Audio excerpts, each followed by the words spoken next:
So Pluto at 0 has been square the north node and south node at 4 degrees of Taurus and Scorpio. And I want to give you my interpretation of this because mine might be a little bit different than some of the interpretations that you've heard.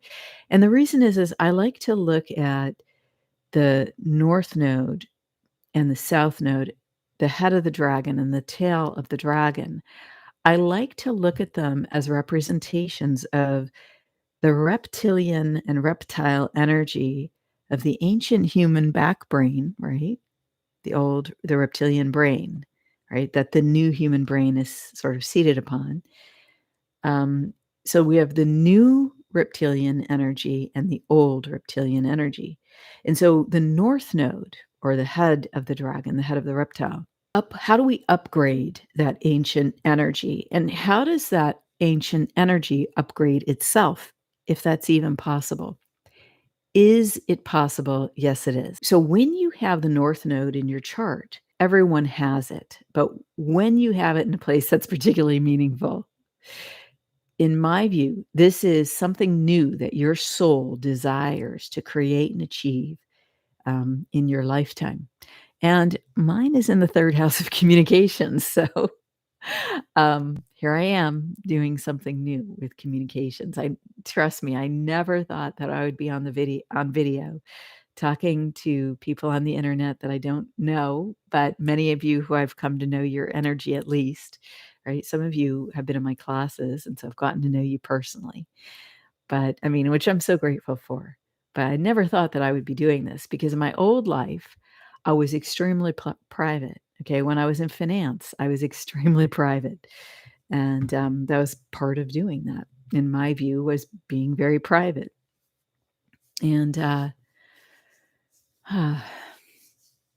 tail of the dragon is the tail of the reptile is the old reptile, right? The old reptilian ways. So it's really interesting because the tail of the reptile right now is in Scorpio. This is other people's money. You can also think of that as the lord of the subconscious and unconscious. Scorpio, ruled by the lord of the underworld, right, is also the sign of death and rebirth. Scorpio is opposite Taurus. Taurus is the sign of money, it's the sign of value, it's the sign of Venus. It's ruled by Venus. And Venus, we're told, represents money in the chart, right? But as my teacher Andrea has told me and taught me, Venus represents true value, the value that is tangible and intangible. In my view, the ultimate value is the divinity that we are as living human souls. The soul that you are is the value, right? Because that's where you create from. That's where all other things derive from. The connection with God within, that's the value. So the Taurus Scorpio axis in the wheel of the astrology chart is always seen as the money axis. Your money, Taurus, the things you value, right? The second house, traditionally the second house, and then other people's money across the wheel, investments, that sort of thing. Now, Pluto is square the tail of the reptile in Scorpio. A square creates a shift and a change. So the tail of the reptile, the ancient reptilian influence, the ancient back brain of the human, right, is being squared by Pluto. And why is this important? Because Pluto, the lord of the underworld, is the mechanism of transformation. That action, that invisible action of transformation, is the type of energy that is symbolized by Pluto. Why? Because the soul is revealed, the true divinity is revealed, the true value necessary for that moment is revealed. Pluto is square the energy of the old reptilian influence related to other people's money. And who are other people? We are the other people. We are the other people. Humanity are the other people. So those who have been involved in the ancient money systems, right? The old ways of control through money systems, that's what Pluto's focused on. Pluto's not focused on, in this part of the story, on transmuting the other people. Pluto's focused on power. And the power that Pluto is focused on is the old reptilian, the old reptile energy, in transforming that and transmuting that. Now, if you're the old reptile energy, if you represent that, you're going to look at this and go, is there a way that I could use this to retain power somehow? If you were going to do that, you probably make your move when Pluto goes back into Capricorn. Okay, so some of the action on the chart is going to be more towards the months, the coming months, as we get, and maybe as we get into the summer, midsummer, late summer. That's the timing of the charts. I've been looking at chart after chart, and midsummer and late summer have been coming up as, times where the current moon energy takes a dip.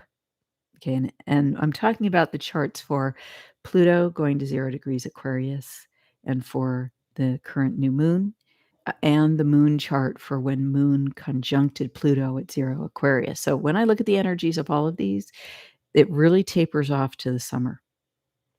And that's where transmutation occurs, in the summer, of whatever this is about, okay?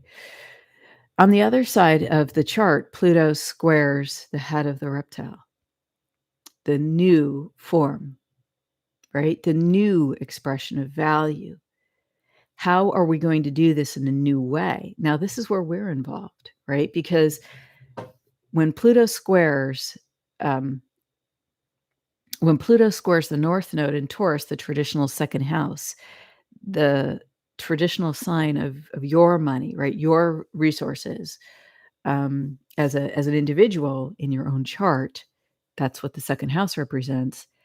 So here is what Pluto's asking us to do. Where's the true value, right? Because Venus is behind this, even though Venus um, is in Gemini. Uh, Venus rules Taurus. And so Venus is behind this effort of focusing the new reptilian energy. So if we think about ourselves as humans involved in the money system, in a way, we still are in this ancient system that we are attempting to evolve, right? Will it evolve totally into something completely different? I don't know. But from the vantage point of where we're at, we're still thinking about it as money. So the head of the dragon is an appropriate way to think about this now. The head of the reptile, the new way for the reptile. And when Pluto squares it, an action happens. What is not in alignment with divinity drops off. But if you are making choices in life and you're trying to say, what is the best thing for me to do in terms of my money, in terms of finances, in terms of investments, in terms of what bank, in terms of, what should I put my money in, this or that, or what job am I going to do? Whatever your questions are about this, it the the safest place, the place um, with the highest potential success rate for the individual, is to align with that divinity within. What resonates for you inside? What is your soul telling you to do? And so that's why I wouldn't come out, and also because I don't do financial advice. Um, put money here, there, or whatever. No, I don't do that. But I do process, energetic and spiritual process. And this is what the chart is saying. This is what Pluto is saying. Get your house in order. Get right with God, right? How could the Lord of the underworld say this? Well, we go to the shadow to recover the self. So let me show you. In this energy chart that I showed you previously, we can't usually see this darker part of the chart where the subconscious is. And we usually can't sense at all the unconscious. I'm using the black dot in the white to represent that. But there are signs, right, where we can bring the subconscious to the forefront of our experience. So, just give me a second to. Pluto is the mechanism by which we dive down into the subconscious and we find the soul. See that? See the light in the darkness. This is the connection with the human soul. So, where you have lost pieces of yourself, this is the mechanism of Pluto. And it's much like the sentinel energy, actually, right? Because you observe, you observe your ways of being until you can connect and locate the unconscious aspect. Can it be seen? Yes, it can. It can be seen in the space. The space between spaces, the unnoticed heartbeat, right? When you're going through the day, you don't normally notice your heartbeat. But when you calm yourself, you can begin to sense it. Maybe you can hear it or feel it. The other day I was lying in the sun and something happened. Well, what happened was I lay in the sun during the extremely difficult geomagnetic storms on the weekend. Okay. Why did I do that? I have an app. All right. Space Weather Live. It's an amazing app. It tells you immediately when that's happening. And I just didn't pay attention to it. I saw there was a solar storm and I just thought, I'm going to lie in the sun. Well, what happened was because of some other things going on, my heart started racing, and I think the high geomagnetics was part of it. And I could tell that my blood pressure was spiking. And let me tell you something, I noticed that it was no longer subconscious, my heartbeat. And then I had to take action, right, to address it. Well, this is what I'm saying. That action of Pluto helps us to locate where we've left pieces of ourselves. And um, this is the opportunity that I was talking about, right? To lift off what covers that over and bring it back into consciousness, in which case we retrieve it to the soul. And whether we bring it into our life is another story. Maybe we only retrieve the tool sets and we let the rest, go to God, go to the soul, the bigger soul that we are, right, in heaven, or however you'd like to say that. So this is the action of Pluto at this time, right? We can be both the sentinel, the watcher, and then the one who takes the action, the warrior, the spiritual warrior, right? When we locate the lost aspect of soul in the hidden part of our personality, that's when we have the opportunity to take action, to transmute into the spiritual warrior and to bring that to light. And how do we do that? We do that by consciously allowing what's not aligned or what's no longer aligned to just fly off of us, to fly out of us. And what I like to do is I like to call upon Archangel Michael and his legions. Right? He's the archangel of the spiritual warrior. Of course, there's others you might work with as well. Archangel Raphael for healing. Archangel Raphael is also wonderful for working with technology. Archangel Uriel, who guards the gate between heaven and earth. Archangel Gabriel, the angel of organization, of communication, and of administration of the universe, really. Whew, the archangel of sacred geometry. So I like to ask Archangel Michael to collect what comes off of me with his legions, right? Wrap it and take it to its place of highest good. Why do I do that? I do that because I don't like to litter. So, when you go on a hike in the wilderness, you're supposed to pack out your trash. Well, here I am traveling to Earth. as a living soul embodying human form, and I'm letting things flood off of me, right, from past lifetimes or from this experience as being in this lifetime. And so what do I want to do? I want to pack it out. So I call Michael and his legions. They collect the energy, wrap it in a bag.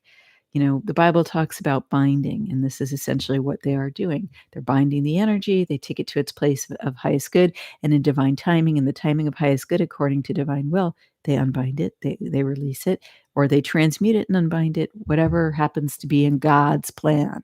Okay, that's beyond my pay grade. At the beginning of the lunar month in Taurus, right, the sign of value, the sign of Venus and value, we had Mercury at 15 and Uranus at 17. So they were only 2 degrees apart. Mercury pressing up, right, moving towards Uranus like that, was putting pressure on Uranus. Now, what happened after the peak of the new moon is that Mercury retrograded. So now there's a review process going on. But the forward motion continues for the month as well as the retrograde, because the peak of the new moon determines the energy for the lunar month. So this, I believe, is why you've seen upsets with communications, with media personalities, shocking changes, right? Something is reordering here. And what is it about? It's all about the foundational core that Taurus represents, because this is happening Mercury conjunct Uranus in the sign of Taurus. It's about the earth. It's about what's truly valuable.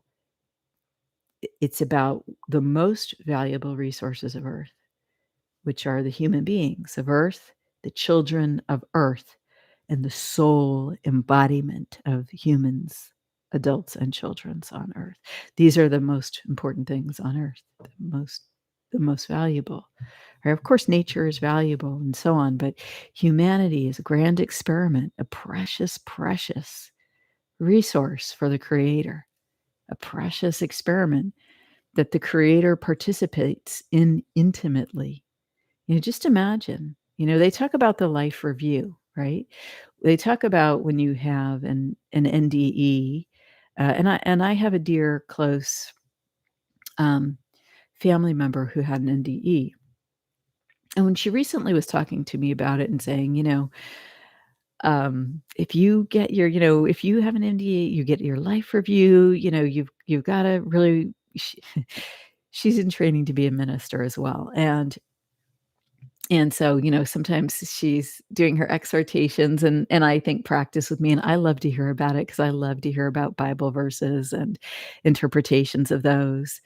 And so she was telling me about, basically this concept of getting right with God.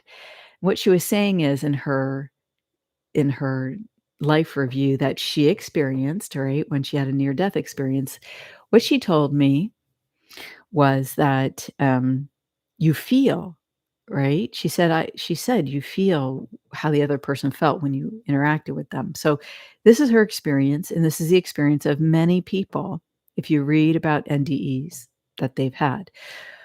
This is an experience that I can say that when I work with people and when I've worked with myself in my own past lifetimes, I have experienced this, that I can feel what everyone in the action is feeling.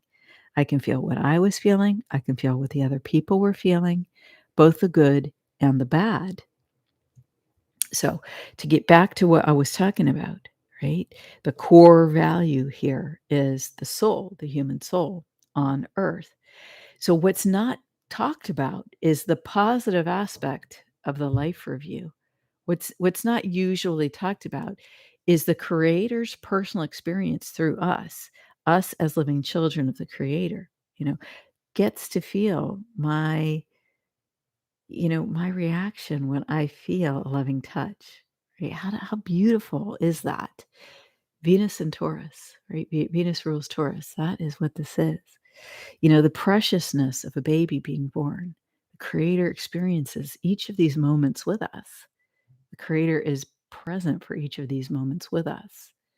This is the value of human life, right? And this is, right, the heart covered over that I spoke about earlier, not being able to feel this. Even though we can't feel it, we can know that the Creator is present and can feel it with us and for us.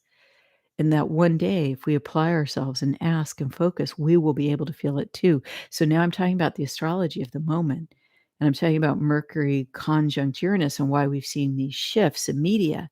And what is that about? It's something about humans and their connectedness with God. It's something about the God force through humanity and through the children. It's something about, um, yes, our resources and our money, right? What is valuable to us beyond love, family, children, but in a new way, okay? As I talked about with Pluto squaring the North Node in Taurus as well. I wanna mention the children, and the reason I wanna mention that is because Sedna, that represents the asteroid that represents the wounded child, is at 29 degrees, right, at the new moon in Taurus. And guess where the sun and the moon were? They were at 29 of Aries.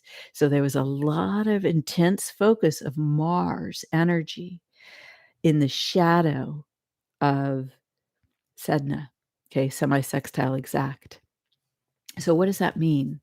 The shadow, the semi-sextile position in astrology is just like the dark part of the yin yang, the unconscious in the human energy field. So the sun and the moon, right? Sedna, essentially on the chart, is in the conscious spot, and sun and moon were in the shadow to Sedna. What does that mean? What that means is an incredible amount of energy and focus brought to the trauma of the children of Earth. And, that's all of us, because I don't think there's one human being on Earth that hasn't gone through some kind of trauma in their life. It's part of, being human. It is part of being human in this moment, in this evolution of humanity. And we all have the traumas that we have experienced, in overcoming them, becoming victorious over these is also the story of Sedna, because that transmutative element, right, that exists with Pluto that I described earlier in the astrology section, right, just a few minutes ago, that transmutative capability is what Sedna experienced. And I want to talk about something about Sedna because I want to talk about something about women and children and young people right now. This is a very big energy because not only was the sun bringing the light, and the moon at the peak of the new moon in the exact shadow of Sedna, right, bringing light to this from the shadow, right? So, what does that mean? That means the action isn't necessarily going to occur right away. It may unfold because the sun and the moon are in a Mars ruled sign, Aries, right? So that implies action, but the aspect is in the shadow position. So that implies delayed action, but action that will occur. Now you have Jupiter only 5 degrees. Is it 5? 6 degrees from the sun and the moon, which is relevant for the new moon natal chart, the natal chart for the new moon. For the month starting April 20th, through about May 20th. I don't remember the exact date of the new moon in May. So, what I want to say here is this implies delayed action about the children. And what kind of action? Well, we see that with Mercury conjunct Uranus. The action is communication. And so, when we see media realigning, what we can say is what the new moon energy says is there's delayed action addressing the wounding of the children. So, media is realigning so that that falls into place later. I've looked at the long-term charts, and this is going to be something that happens for a very long time. This Sedna influence is going to be there for a very long time, addressing the issues of the children.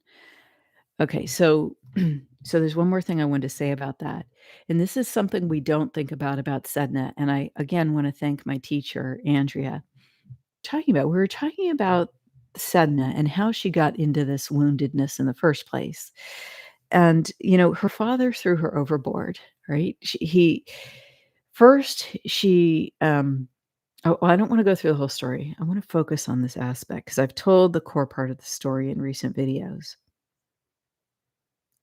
Sedna and her father were in the boat, and a storm came up, and her father threw her overboard, right, to save himself, but there might be another reason why Sedna was thrown overboard, and this is an insight, from speaking with my teacher, that was just incredible. Um, Look at the way that certain young people are acting right now, and I don't know how it's being transmitted. It's a behavior that seems to be being transmitted through social media engagement, and the way that this is being transmitted is, for example, insane levels of screaming, right? A problem, the person's confronted with a reality that doesn't suit their, desire for what they're trying to achieve. Okay, I'm talking about young people right now, and they're not only young people, people into their 20s and even early 30s, okay? Maybe mid-30s. But they are faced with something they don't want to accept, and they immediately devolve. I have seen this in person where there's an immediate devolvement into victim stage. There's drama, there's crying. I'm talking with just, of I'm talking I'm not talking about some people close to me. I'm talking about being out in the world and just, having to interact, having the interaction not go that person's way, and then them melting down and bringing up completely unrelated issues so they can be in victimhood. And then it's all about the dramatization, right? It's all about the dramatization. Now, is that someone who's wounded? Of course, right? But that's someone who's wounded who's refusing to be reached, right? They're now using the woundedness to get their way. And I've seen, and I'm sure you've seen videos where this devolves into screaming as well. And have I seen that in person? Thankfully, once and a while ago. Um, but it's quite shocking when you see this behavior. Is that Sedna was a victim to her father, but the alternate interpretation is that Sedna was acting out. Sedna was not behaving properly in the boat. Sedna wouldn't help in the storm, right? Sedna wouldn't calm down. Sedna wouldn't follow instructions. Sedna wouldn't deal with the reality that we're now in a storm and I have to batten down the hatches or whatever I have to do, right? And that Sedna wouldn't take direction from her father. And that the only that all would have been lost, therefore, unless Sedna was tossed off of the side and, sunk down to the bottom of the ocean. Now, this seems harsh, but this is an aspect of the precipice that we now face, an aspect of that at the edge of the cliff. And I mentioned this in my energy interpretations, both on the Substack and in my recent videos, that we're kind of at a last chance moment. Now, if you're at a last chance moment and you're trying to do the right thing, you're you are taking actions that you feel are in the alignment with the highest good. How do you determine that? In my view, you determine it through connection through the soul, right? That you get that intuition, that impulse. Your conscience tells you what it is to do. Okay? It's not an emotional thing, it's not a mental thing. It has to come from God, right? Because the human being doesn't have the capability or resources to ultimately determine the highest good, ultimately. If you are acting in that way, or if an authority is acting in that way, or if a family member is acting in that way, or if you're in a public situation and there are people who are behaving, right, in this manner, it could endanger everyone. Maybe Sedna endangered her father in the boat, and he realized there was nothing he could do. Now, maybe he could have knocked her out with the oar. I don't know. So, maybe that would have been preferable so that she could have just, been in the boat until the storm passed. But apparently, this wasn't an experience she was meant to go through unconsciously. How can we bring things to consciousness if we dive into the unconscious? We cannot. We can only do that from the conscious, connected with God's state. So, what I'm saying when I said that the sun and Jupiter and the moon are in the shadow, right, aspect of Sedna, what I'm also saying is that these negative behaviors are most likely also going to be expanded and in their expansion brought to light. And then we will have to decide, what do we do? What do we do within the family? What do we do in the community? And I don't know what those answers are in the moment, because this is a general energy. My intent here is to make you aware of it, so that you can anticipate that I think that this is going to expand this behavior. And the other reason that it's going to expand, Ceres was conjunct Dionysus, and they were both retrograde. And Dionysus's followers were women who got themselves into a frenzy. Dionysus is a bit like Bacchus in that they're all sitting around partying, getting drunk, and, having wild sexual experiences, most likely. But with Dionysus, there's a wildness to the energy. And this can be a positive because it can be like the wildness of nature, right? It can be like life, the wildness of life that can grow in unexpected places, right? Like the tree that grows on the rock that's in the ocean. Unexpectedly, life perseveres. But it's also a wildness that can fall off the edge into insanity. And so when you had the great mother, Ceres, conjunct Dionysus, right? Dionysus's followers were women. And when they got themselves into a trance where they were convinced that Dionysus was being dishonored, that their god was being dishonored, whatever that god is, right? Because people can take objects and make those into God. People can take ideologies and have those become their god. And when the followers of Dionysus felt that their god was being dishonored, that is when they whipped up into the greatest frenzy and became dangerous to others. So let's invoke a space of sacred discharge over this and know that following the light within is our protection in these times, right? Taking the leap of faith to follow God's guidance is our greatest protection.